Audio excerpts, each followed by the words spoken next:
Hey everybody, Hoosier Jedi here with another review for you. This time I'm talking episode 2 of season 5 of The Walking Dead called Strangers.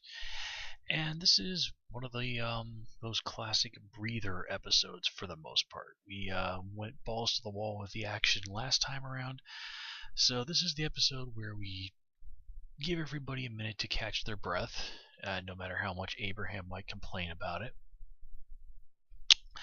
and take a look at where all the pieces on the board are. And for the most part, now that the group is back together, this episode, I'm glad this episode takes some time out to basically kind of get all the baggage from season 4 out of the way. You know, Rick and Carol have a little talk, Carol and Tyrese have a little talk, and Tara and Maggie have a little talk, and stuff about Mika and Psycho Lizzie. Yes, Psycho little girl Lizzie. I blanked on her name for a second. All that stuff that happened at the prison, and what with Carol killing people, and then Tara being a member of the governor's forces, and basically the long and the short of it is that everybody in the group is cool with everybody else, and of course. Well, we know that can't last, but at least we get to enjoy that for a little while. This is the episode that also introduces us to Father Gabriel, who is a pretty important character in the comics. Last I checked, he's actually still running around in the comics, and he's an interesting guy. He does. Basically, now that Hershel's gone, I think he's sort of the guy people are going to be looking to provide that moral guidance. Herschel was this sort of elder wisdom sort of guy. Here, Father Gabriel's providing a more traditional sort of guidance. And I like how Rick asks the 3 questions and all that, slightly modified due to the fact that Father Gabriel says he's never killed anybody. And you have to give it up for a guy whose whole thing is during the zombie apocalypse, God will protect me. And more or less, it's been something in the neighborhood of 2 years since things went to hell in the Walking Dead universe. So, whatever you might think of Father Gabriel's beliefs, he's still around. Now, having read the comics, I of course know what it is that Father Gabriel is keeping to himself, so I'm not going to say anything more about that. But I really did enjoy that scene between him and Rick, where for the most part, Rick's cooled down a little. I mean, Rick's still very much on edge, and he makes it quite clear. He's like, "Look, whatever your thing is, it's between you and God. But if I think you're putting my friends and family in danger, I'm gonna totally effing end you." Rick is not in a mood to dick around, and well, who can blame him? I mean, he even has that moment where he said, like, he's looking at that watch, and he's like, "I saw the kid that I gave this to, Sam, the guy that got his throat slashed last episode." And he said, like, "I saw this kid get his throat slashed back there." So this that terminus is still, of course, weighing very heavily on Rick's mind. What's really interesting to me is that little conversation he has with Carl, and it's actually rather reminiscent of one of the possible conversations that Lee can have with Clementine in the first season 1 of the Walking Dead video game, if you're familiar with that. But anyway, and if you're not, you really should be, because the Walking Dead video game is so good.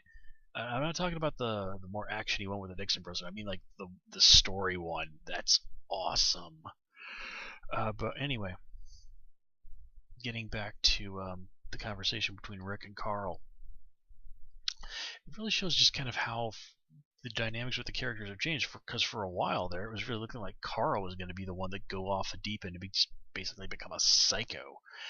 And now Carl's the one who's kind of, after Rick gives him that never let your guard down speech, Carl turns it around and is like, "Look, we of course we have to look after ourselves, but that doesn't mean that we can't still do good, that we can't still help people, that we can't still be good people."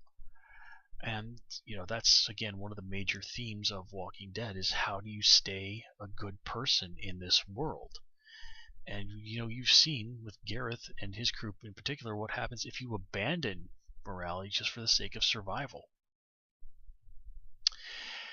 So, and again, one thing to keep in mind is that Rick, in a lot of ways, is a reflection of the antagonist he's dealt with. Like one or two more bad choices, and Rick could have ended up like the governor, for example, or like Gareth, or again, if you're familiar with the comics, like Negan.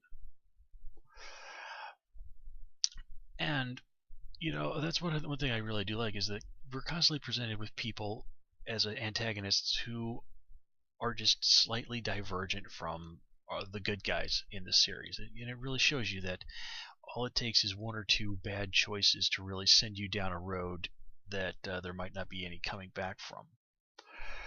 And Gareth, at the end of this episode, even kind of gets that little speech when he's talking to Bob. He's like, we didn't really want to become what it is that we ended up becoming. That's circumstances forced us to become that, and now circumstances have forced us to become hunters. Now, the Terminus crew were always sort of a bit of a hybrid of the Terminus people in the comics, and another smaller group called the Hunters. Well, here now they've just full on morphed into the Hunters, and only with Gareth as their leader instead of Chris. And yeah, this is another one of those situations where if you look at the situation we leave the episode in with Bob in well, let me put it this way: they're already making Bob's Burgers jokes on Tumblr, so yeah. But if you are familiar with the comics, you know that this is straight out of that, albeit with Bob, who is a character original to the show, taking the place of somebody else.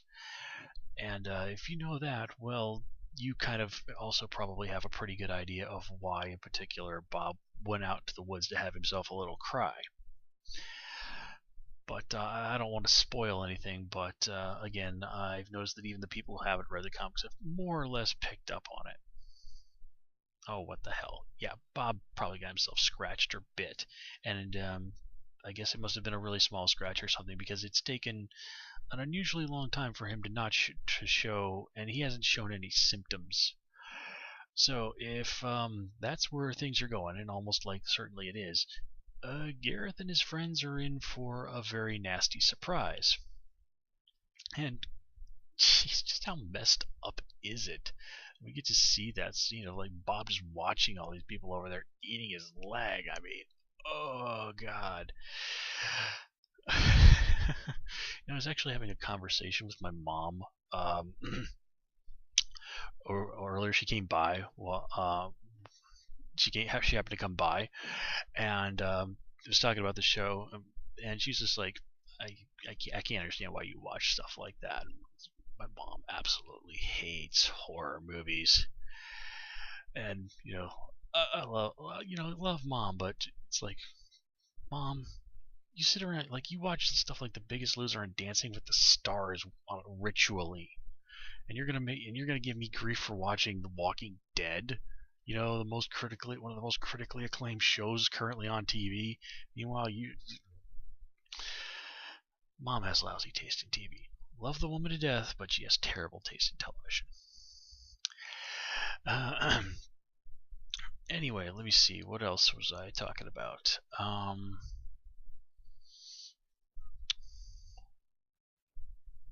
Oh yeah. Well, we also need to mention that Rick is now on board with Abraham's plan of, let's go to Washington D.C. and save the world.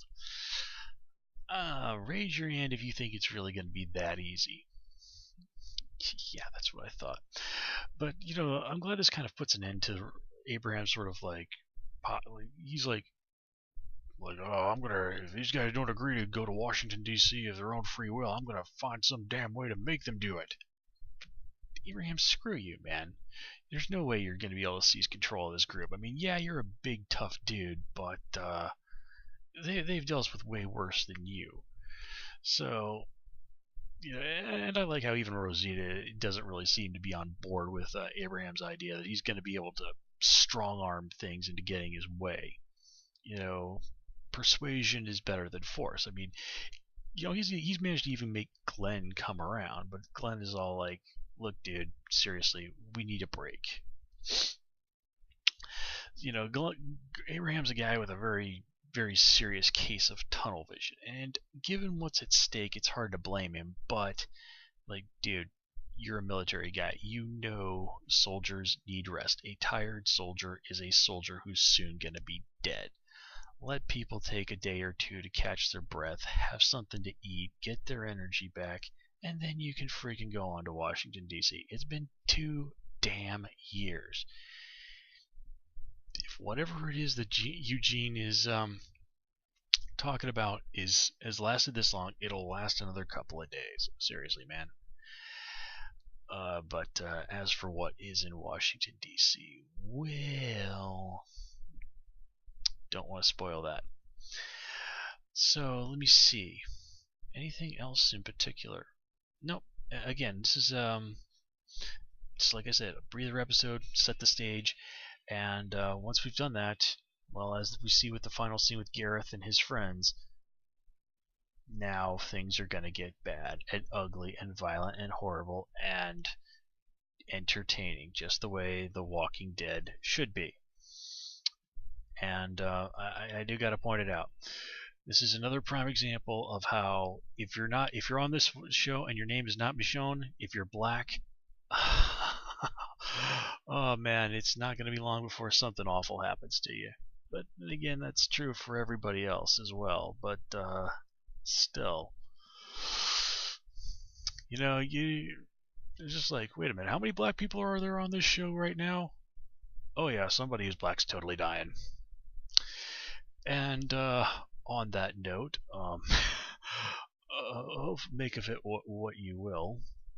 Hopefully, you won't be offended by what I said, because just calling it like I see it there. But anyway, I'm gonna wrap it up here, guys. As always, please comment, rate, and subscribe, and you can follow me on Twitter at Hoosier Jedi. Till next time, take care and have a good one.